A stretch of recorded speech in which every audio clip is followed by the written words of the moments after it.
Okay, before we begin the presentation, my name is Wayne Koblenz. I'm the Acting Center Director for the Dairy Forage Research Center, and we are very happy that you're all here for the presentation this morning at the Dairy Forage Seminar Series. I have two announcements that I'm obligated to make here. Number one, this presentation is being recorded, so if you have a cell phone, please make sure the ringer is down or you've turned it off. Thank you. The other thing is, you see a few promotional materials around. I'm obligated to say that as an employee of the federal government, none of that constitutes an endorsement by the United States Department of Agriculture. So I need to make that clear. Okay, we're very pleased this morning to have Dr. Kim Cassida with us from Michigan State University. She's an extension forage specialist there. And as a matter of full disclosure, we have worked together a few times in the past, dating back further than either of us would like to admit. So Kim is very entertaining, and she's going to speak to us today on evaluating reduced lignin alfalfa yield and quality across the United States. And with that, I'm going to turn it over to Kim. Thank you, and thank you everybody for coming. Is this loud enough? Can you all hear out there? All right.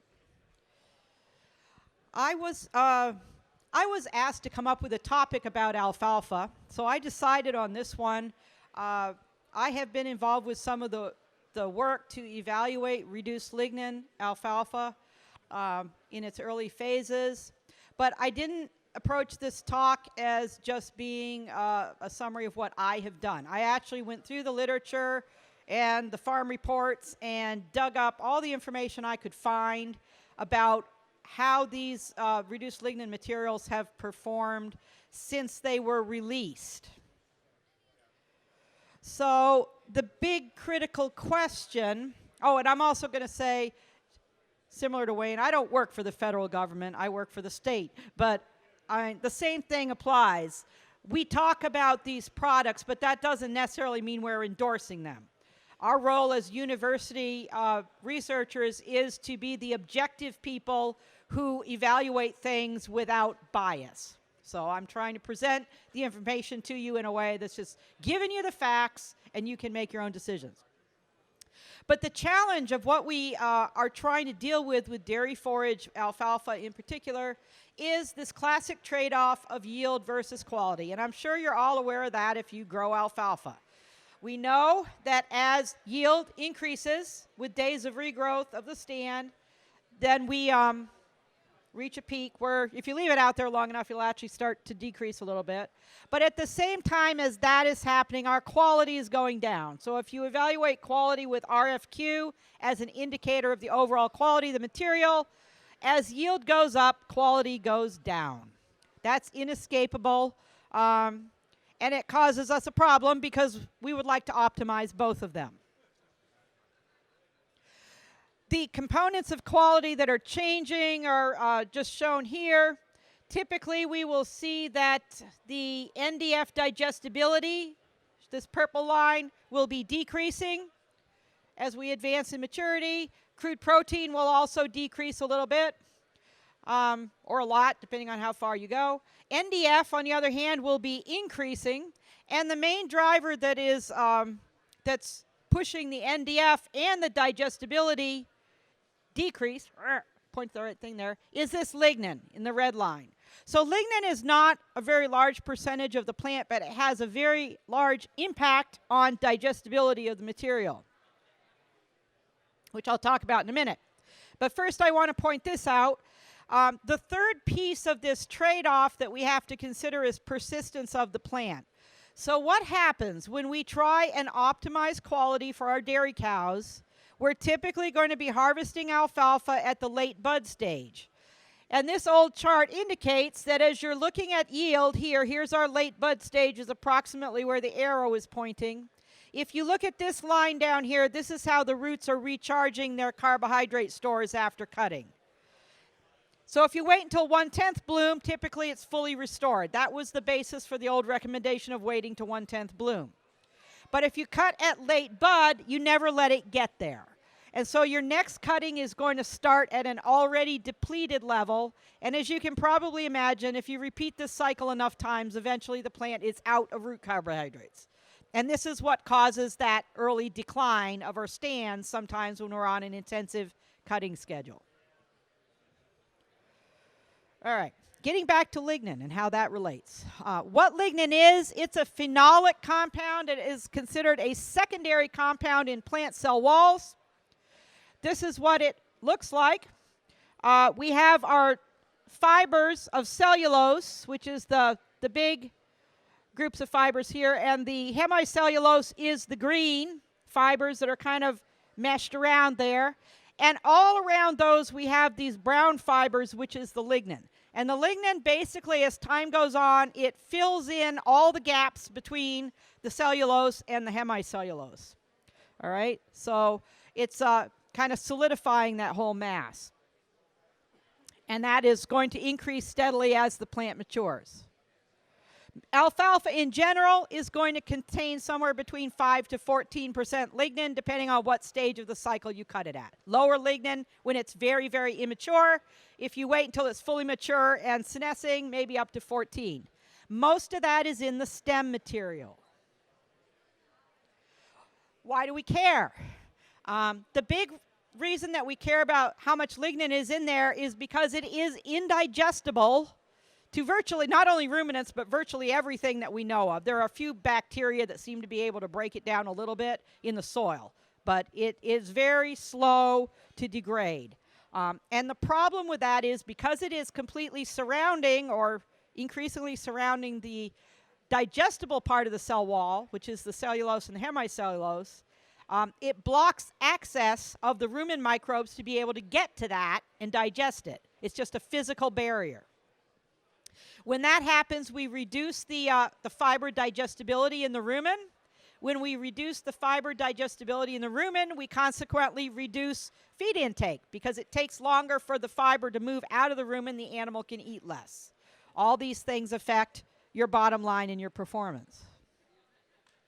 So why don't we just get rid of it completely? Well, we can't do that because it is actually required by the plant. It provides the structural support that holds the plant up to a large extent. Lignin also plays a critical role in water movement in the plant. It's involved in making the xylem vessels waterproof. Those are the conduits that move water around in the plant. It also acts as a defense against pests and pathogens. It can act like a physical barrier that prevents those from getting into our plant. And it's been pretty consistently shown in alfalfa as well as other crops that if you take out too much lignin, you're going to get a reduction in yield. There is something about this that actually is negatively correlated with biomass production in the plant, probably because of all these beneficial reasons that we have. So that I got asked recently, it's like, why do we have to call it reduced lignin instead of low lignin? And the main reason behind that very minor blip in terminology is that it's really not low. The amount that we have taken out is a very small amount of the total that was in there. All right, so you really can't call it low lignin if you only reduced it by 5%. We can call it reduced lignin, and that is enough to make a difference in how it's going to perform in your cow diets.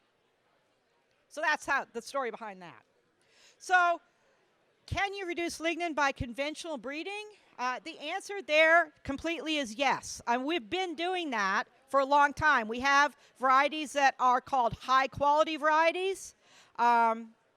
Sometimes high quality, sometimes Q, sometimes HD for high digestibility. We've had these around for 20 years where people have been working on trying to improve the digestibility just by a conventional breeding system. But it's slow. It's a very slow process to do it that way. And I already talked about that. This is just a slide I put together last year. This is based on our forage variety test in Michigan, just 1 year test. I said, I wonder how much variability we do have in fiber digestibility. So I just took my first cut samples from our test that was planted in 2016. So these samples were collected in the 2018 growing season and compared yield down here to NDF digestibility. And so what we have here, the line in the middle of the dry matter yield axis is the mean. So that was the average dry matter yield in that cutting. And here's the average NDF digestibility. So what we would like to have in a desirable forage variety would be high yield and high digestibility, right? So we actually did have a fair amount of variability here. We had a good amount of our varieties that actually fell into this upper quadrant.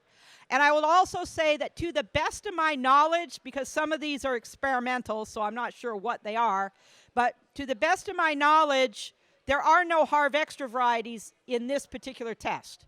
We did have quite a few that were designated as HQ and all those types that we've had around for a while.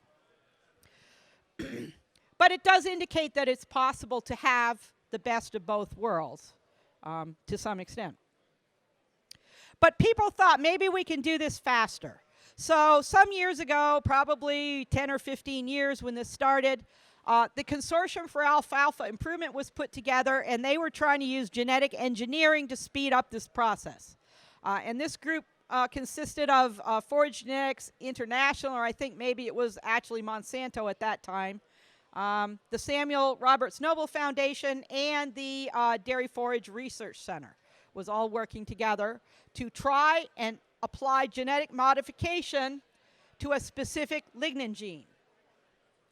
And without getting into great detail about the chemistry here, what they did, this is the process by which lignins, and there are more than one type of lignin, this is the chemical process by which they are synthesized. So in this process of genetic engineering, they were not adding something to the plant. They were causing the plant to turn off a gene that it already had, which is the one that drives this part of the reaction right here. And when you block that reaction from happening, you don't get all of this stuff down here. And that is how they addressed reducing the amount of lignin that's in there.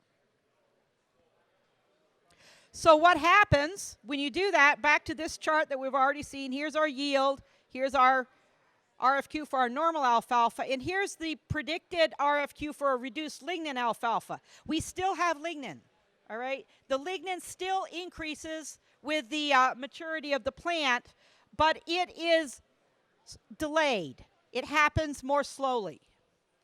So you can push your reduction in quality out a little bit. So if this is the spot where we would have the optimum compromise of yield and quality for normal alfalfa, right here, if you want to get to that same RFQ point on the reduced lignin, you're moved out to here, all right? You've now got more yield, same quality, more yield because there was more time, and here's your new optimum date for harvesting it. Up to, well, in this particular example, we're about a week later, all right? That does often enable the plant to get to 1/10 bloom from late bud. So we could theoretically be helping with those root reserves. So here's our overall hope of what we're going to get is equal annual yield and quality in fewer harvests with better persistence. And I'm going to show some data from a variety of different places that addresses whether that is actually happening. What does the data say? This was probably the first replicated trial that was published. This was done in Minnesota. And they looked at different reference normal alfalfa varieties versus a Harv Extra variety 54 HVX41. And they compared it at different cutting schedules. So they were cutting it either at 30 days, 35-day, or 40-day intervals.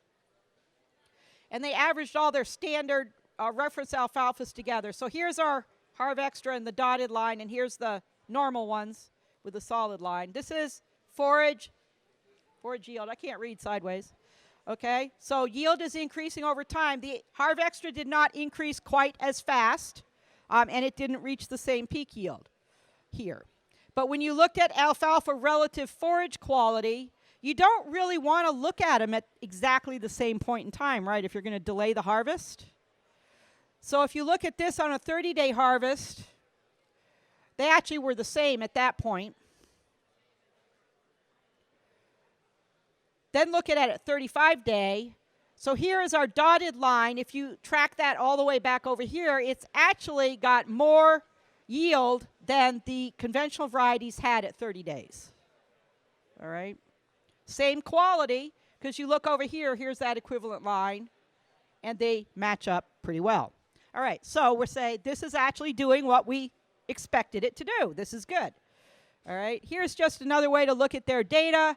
Maybe looking at lignin, they did have a reduction in lignin with their Harv Extra. They had better NDF digestibility, a little less NDF, and not much change in crude protein in this case. And actually, I don't believe they had a significant difference in the yield when they looked at it overall. So the yields were pretty close together overall. Oops, we're just going to ignore those. All right. Now that moves on into the next study that was published, and this is the one that I was involved in.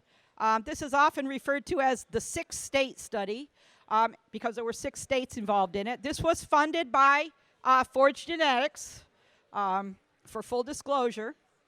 But the researchers did have a lot of input into what exactly we were doing to try and make sure that we were getting good objective data. The 6 states that were involved were Ohio, Michigan, Pennsylvania, Wisconsin, California, and Kansas, because we were trying to get a range of environments across the entire country.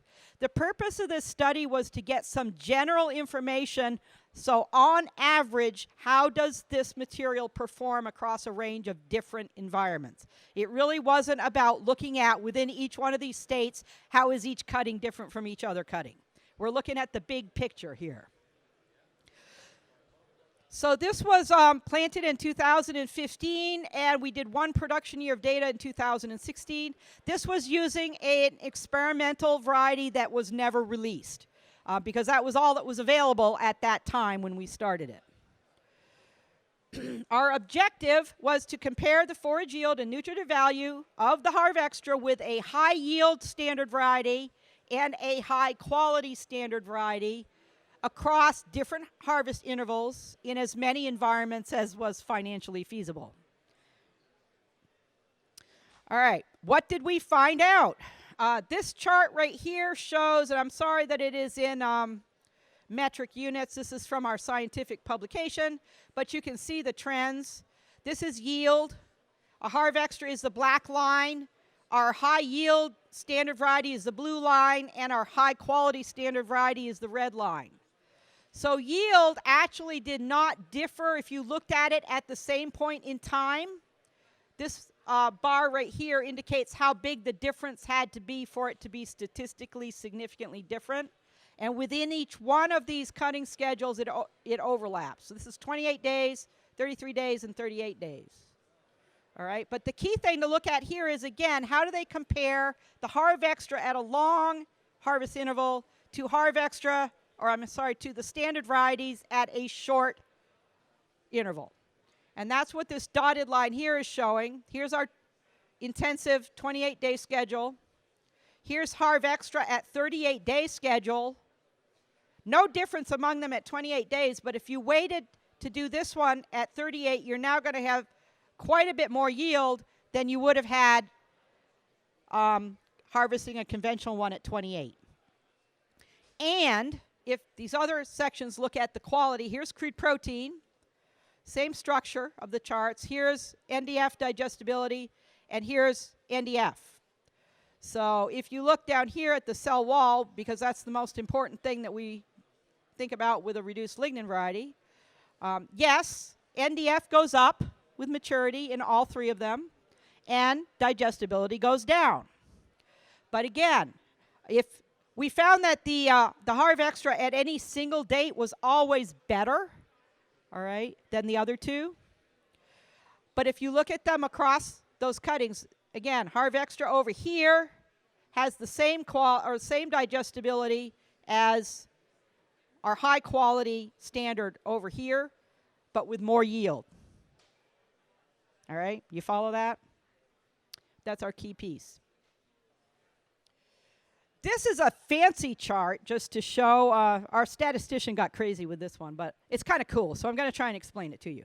What we have here is, again, the blue is our high yield standard, the red is our high quality standard, and here's our Harv Extra over here.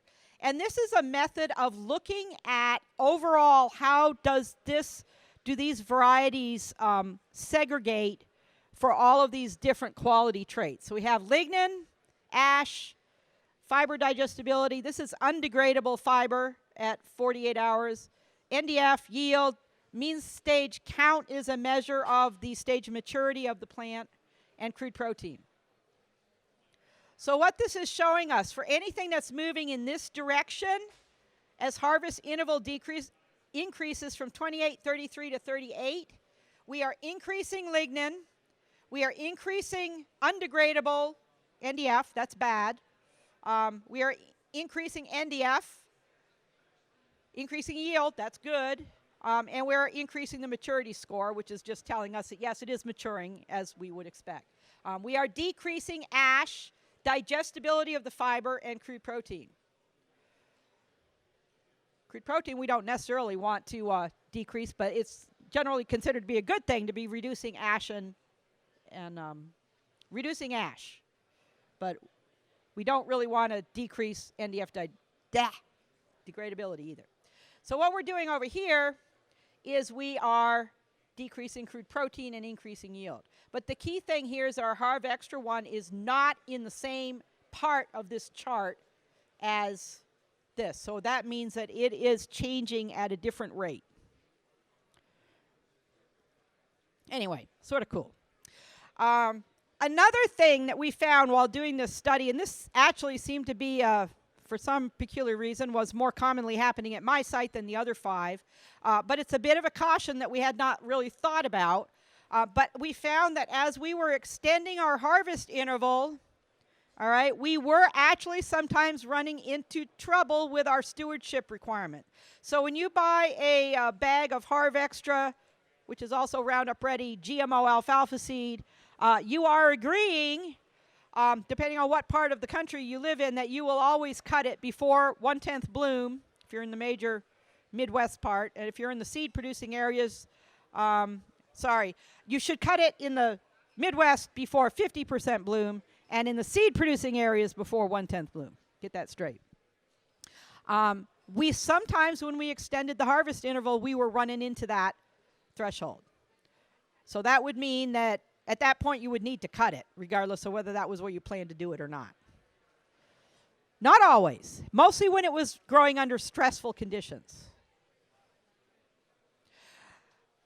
The Michigan site, we carried this on for 2 extra years. The other sites were terminated after 2016 for reasons I'll explain in a second. But in Michigan, we had the opportunity to keep it going, primarily because we were interested. We'd already done this work with the harvest schedules. We were interested in seeing, did we actually reduce persistence of the alfalfa if we kept hammering it for 3 production years? So we did. And what we found, here we have the 28-day schedule in light blue, 33 days medium blue, and 38 days in dark blue in our 4 production years. This is seeding year.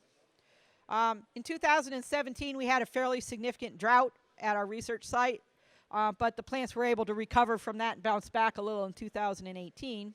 But what we consistently found was that the 33 and 38-day production cycle yielded more than the 28-day.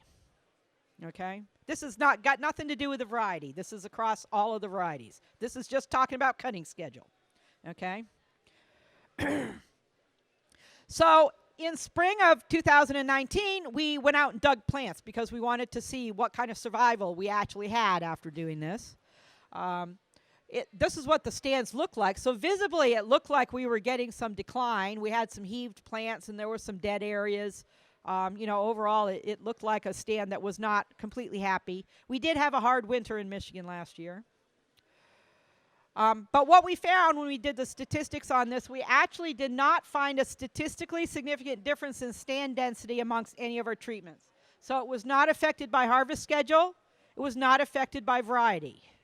All right. Our average plant density was 8.5 crowns per square foot, which is still well within the productive range of an alfalfa stand. So I guess my bottom line, we were surprised by this. We thought we were going to see a difference. But the key is we are taking care of the stand in every other way. Good fertility. The way a research plot is run, it doesn't get a lot of traffic on it, which is a big difference from the way you guys would have it. So I guess it just shows that it is possible to keep them going with a 28-day schedule. All right. In Ohio, they did a little bit of extra work with their site on the peak system. So one of the questions has been, when you actually change the amount of fiber that's in that plant, is it going to change the calibrations for the peak stick? All right, if you use those. So they did a little test of that with the data from Ohio and Wisconsin on this trial. And what they found was, looking at this one Harvextra variety, which is the only one we had in here, it didn't appear that the equations needed to be adjusted. But we're putting that information out with a caveat that we think that we do need to continue to look at this with all of the new different Harvextra varieties that are coming out and make sure that it applies across the board. But at least as preliminary results, it doesn't seem like you need to change your peak sticks. You can just use the same ones you still have. All right. Then we have what we are calling 6-state study take 2. So I said I was going to explain why the first study was terminated. That was because we were using that experimental variety that was not going to be commercially released. And so since Forage Genetics was paying for this, they preferred to start over with some varieties that were going to be commercially released that would be more typical of what you guys would actually be using. So we basically took it out. We put in a very similar trial using a high-yield conventional, a high-quality conventional, and 2 experimental Harvextras that were on the brink of release.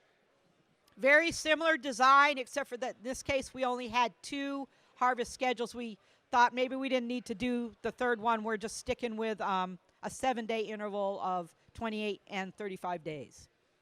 All right, so we had 2 objectives. Oh, this is 6 states, but it's not the same 6 states. Pennsylvania dropped out, and we added Utah for various reasons that had nothing to do with the trial, just what people wanted to do. So we're looking here, very similar to the first trial, looking at yield and quality, but we also added in an objective to look at fungicides, all right? Because one of the thoughts that occurred to us is, if you leave your alfalfa out in the field for a longer period of time before you cut it, there is the possibility that that might give you greater opportunity to have fungal leaf diseases affect it, because it's out there longer. So we, at 3 of the sites, Michigan, Ohio, and Wisconsin, we also added a fungicide treatment. And we didn't do it at the other 3 sites because they're in a much drier climate. They don't typically have problems with leaf diseases, or so they told us. All right. Now, this particular study, all I have to talk about is dry matter data, because we are still working on making sure the forage quality calibrations are correct. But I can give you a sneak peek of dry matter. When you looked at it averaged across all 6 states, we actually found no difference in dry matter yield, total annual dry matter yield in the first production year across these 4 varieties, which is good, okay? There is no yield drag. That's something a lot of people have been worried about, okay? And again, this is not looking at all possible alfalfa varieties you could be growing, but this is a pretty good indicator that the Harvextra types are not going to be seeing a significant disadvantage compared to other varieties. When we looked at harvest interval, we did see that we had an improvement in total annual yield for the 35-day interval versus the 28-day interval, about 4.3% improvement in yield when we were able to delay a week. The other thing I want to show you in regards to this study is some of the fungicide data, because it was actually kind of, when we did our first cutting of this the first year, the sites that had applied fungicide were all calling each other on the phone and going, Did you see that? Because you could visibly see the difference with the fungicide in the plots. So here is one. This is first cutting. Here's one that received the fungicide treatment, and this one did not. And I think even in this maybe not great light, you can see that there's a lot of dead leaves on the bottom of these plants, and there's not very many over here. All right. When we looked at how that affected our dry matter yield, we did find a significant difference. This is averaged across all 3 sites for just that first production year. Our second production year is actually not complete yet. We haven't done the last cutting yet, so I can't show you a summary of that data. But for this first year, the fungicide was only applied 3 times. It was applied before first, second, and third cutting, because that's as many times as you're allowed, according to the label on Priaxor, to apply it. But we actually found an overall annual improvement in yield between the control and the Priaxor treatment of 0.3 tons per acre improvement with fungicide, which is about 7.7%. And interestingly, we didn't apply any fungicide in the 4th cutting, and we still had a significant improvement in yield. We didn't have a significant improvement in the 5th cutting, which was pretty late. And there was no difference here for dry matter yield. It didn't matter which harvest interval, so there didn't seem to be an extra benefit to go on 28 versus 35 days. And there was no difference between the varieties in their response to the fungicide on yield. What we don't know yet, because we don't have this data complete, is how this might affect quality, right? Because those dead leaves aren't going to have the same quality as a live leaf. So when we get that data out, I'll be very interested to see what that does. But the point of having this be no difference between varieties is of interest, because one of the things that has been a concern is, remember I told you that lignin is involved in disease resistance in the plant. So one of the concerns was, if you take that out, do you actually increase disease problems in those plants inherently? And Dr. Debbie Samak actually did a study looking at that, and looked at differences in disease incidence for these 3 leaf spot diseases, and did not find any differences. All right, the Harv Extra alfalfa performed the same as a standard variety. So that's good in that it doesn't appear that we have an inherent difference due to the trait. However, she did find that when they delayed harvest and left the material in the field longer, they did see an increase in diseases, all right, across all varieties, which would suggest that our fungicide idea might be onto something. So stay tuned on that. All right, lastly, I want to talk, actually next to lastly, about animal performance. And this is not going to take very long, because unfortunately there is not a lot of data on animal performance. This is kind of a surprise to me for as long as this material has been out there, but it is expensive to do animal research, and it takes a long time to get it done. And I know that a lot of people are doing trials, they just haven't put the results out yet. So stay tuned on that.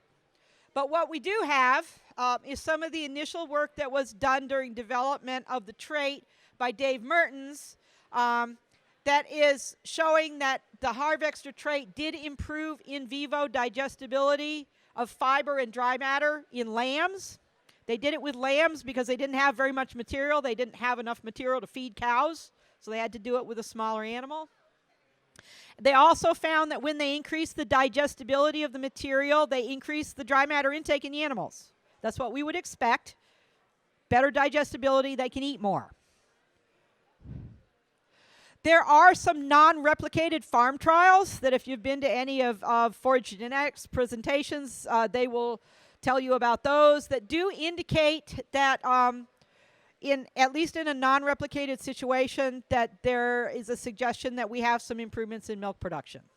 All right, but none of that is replicated or done by an objective third party. And lastly, we have a study that was done in Montana by Peterson et al., published in 2018, and it was done with beef cattle, with growing beef cattle. This is a replicated study that was funded by Forage Genetics. And they fed Harv Extra and a reference alfalfa hay to these growing calves and measured animal performance. Unfortunately, for unknown reasons, they were not actually able to detect a difference in forage quality amongst the alfalfas in this trial. And part of that was due to the growing conditions that they had were a bit unusual.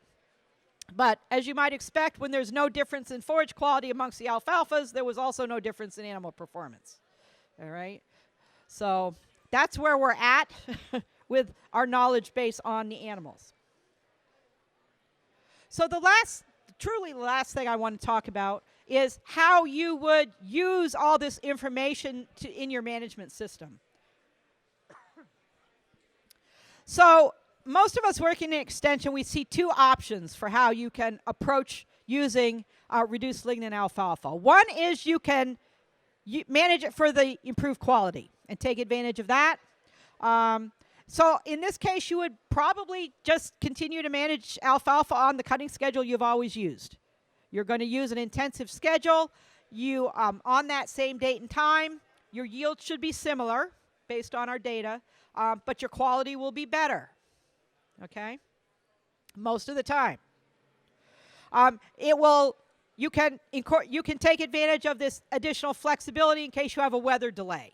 So that does help you out there. You don't lose as much quality if you don't get it quite when you hope to get it. One of the downsides of this is a take home from what we know about using brown midrib corn. One of the things that was found pretty consistently with that was because the digestibility is better, animals eat more. So in order to take advantage of the full advantage of that trait, you have to have more corn silage so they can eat more, okay? Now, we don't have enough animal data yet to know for sure if that's going to work with this trait, but it does suggest, the lamb data does suggest it will. So it's possible you might need to have a greater alfalfa acreage in order to take full advantage of the trait. And lastly, it's like I say this to everybody who talks to me about this, you got to work with your nutritionist to make sure your ration is balanced, because alfalfa is different than it used to be when you're using this material. And you may need to make other adjustments in the ration to make sure that the animals have enough effective fiber, protein is balanced, and that everything else is where it ought to be. Your second strategy is to manage it for greater yield and possibly reduced harvest cost. So in this case, you're going to have the same quality, all right, but you're going to use that delayed harvest schedule and take advantage of greater yield at the same quality. So the research data indicates that most of the time you can expect that you can go up to a week later without having major problems. And this might enable you to reduce your harvest costs by taking one less cutting. This is how this looks. This is a typical harvest schedule in Michigan, where we're going to start cutting alfalfa probably in late May. On a typical 28-day schedule is this red bar. Here's every 28 days. We can fit in 5 cuttings. The green one shows if we delayed that by 5 days, all right, each cutting is 5 days longer. To get out to about the same point in the fall, we now only have time to fit in 4 cuttings, all right? But that's okay, because we're still getting actually a little bit better yield with that and the same quality. And we have less traffic over the field. We let our alfalfa get out farther out into its recovery cycle so that our roots are theoretically in better shape. And it's just, fewer trips over the field that cost you money in fuel and things like that. And here's a 38-day schedule, again, pushing it out even a little bit more. One of the things that may happen with this is, depending on what part of the country you're in and where your no-cut window is in the fall. Remember, we don't like you to cut for 6 weeks before a killing frost, all right? And in Michigan, the 23rd of September actually is in that window. So if we were using this schedule, probably what we would just do is wait until after the killing frost to take that last cutting. But you just need to be aware of that because it changes your timing.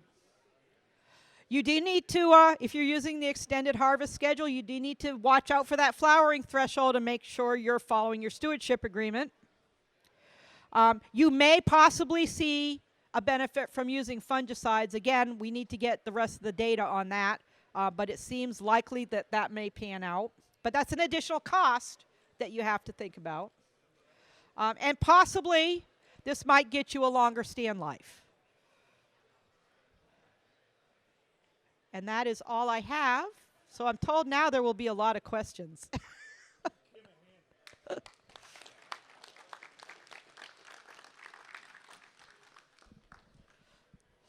Maybe I was so thorough there'll be no questions.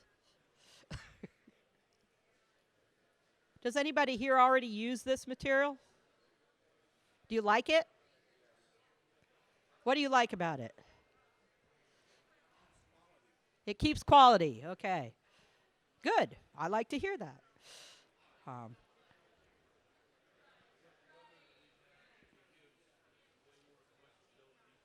More flexibility? That's what you like? Yeah. 42 days? Okay. All right. Where are you located? Southwest Nebraska. You've had it go over 200 RFQ at 42 days. Okay. That's pretty impressive.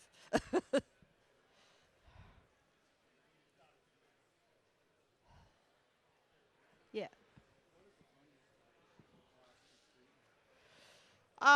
When we pencil, you know, how much you pay for the fungicide is going to depend on who you're getting your fungicide from.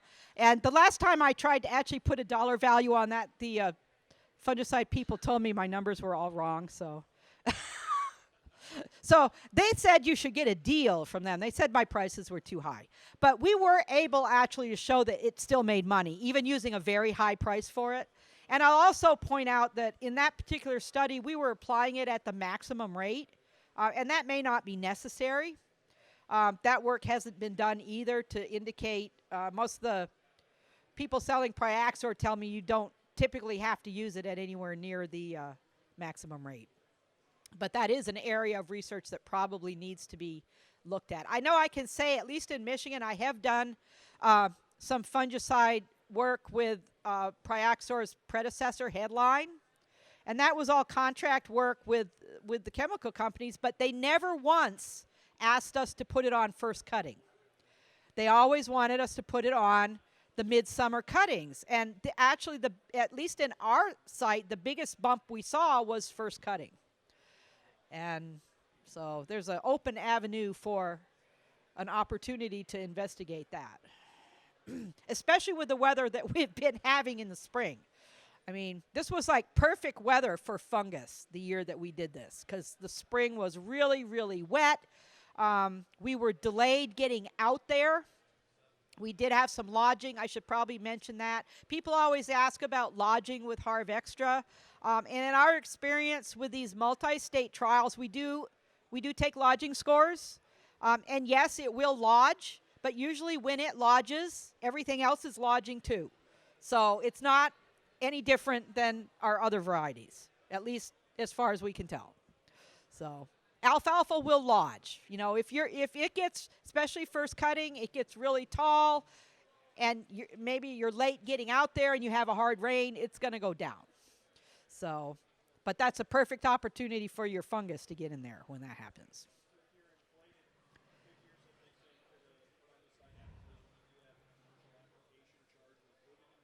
We did, yes. Yeah. We had an application charge and the price of the chemical. So it was able to pay off. Yeah. But, you know, it's like anything else. You start doing economics, it's like, well, exactly how much did you have to pay for that? You can play with your numbers. Yeah.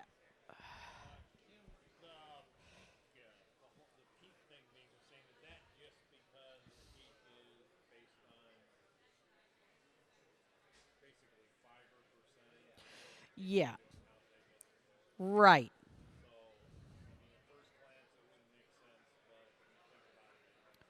Yeah. Well, I think part of it is you can get peak sticks that have different scales. Like in Michigan, typically we use peak sticks that have an NDF scale. But I know you can also get them that are an RFQ scale. This work was done looking at the NDF scale. So maybe it might be different for RFQ. Yeah. Right. So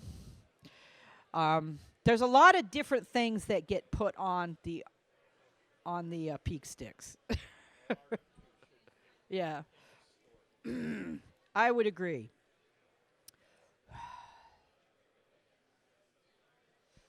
But I think that is something that we need to continue to look at that, because I was surprised by that too. It doesn't make a whole lot of sense that the same equations would work. Yeah. Yeah. Yeah. And you do see a difference in NDF, but it's not a huge difference. Not as big as a difference in other things.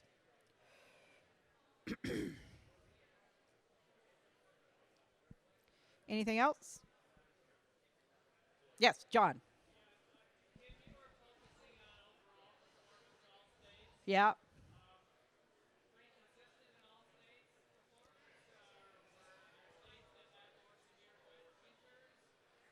So the question is, did we look at the data also more on the basis of individual differences within states based on weather patterns and such? And that is actually something the group is looking at right now, of whether to take a second look at that data and try and pull that piece out. And we'd probably also be looking at that with the second trial. Because obviously there are different, there's some pretty distinct differences in environments amongst the states that we're in. And I know I can also say, just looking in one environment, that every cutting won't be exactly the same. So what this data is telling us, this is the overall big picture average. It doesn't mean that every single cutting of Harv Extra everywhere that anyone ever does is going to have exactly these differences. Okay? There will be times, like was shown in the beef cattle study, that there was no difference. But in general, most of the time, we do expect there to be a difference. Questioning.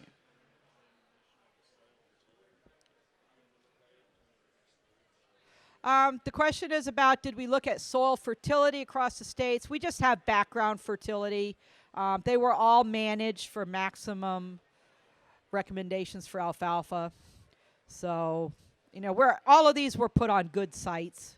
So they're probably, it's not something we specifically looked at, but I wouldn't expect it to have been a huge player with the way we were managing them. But that's a good question. That might be something that would be worth looking at, because not all alfalfa is grown on optimal sites.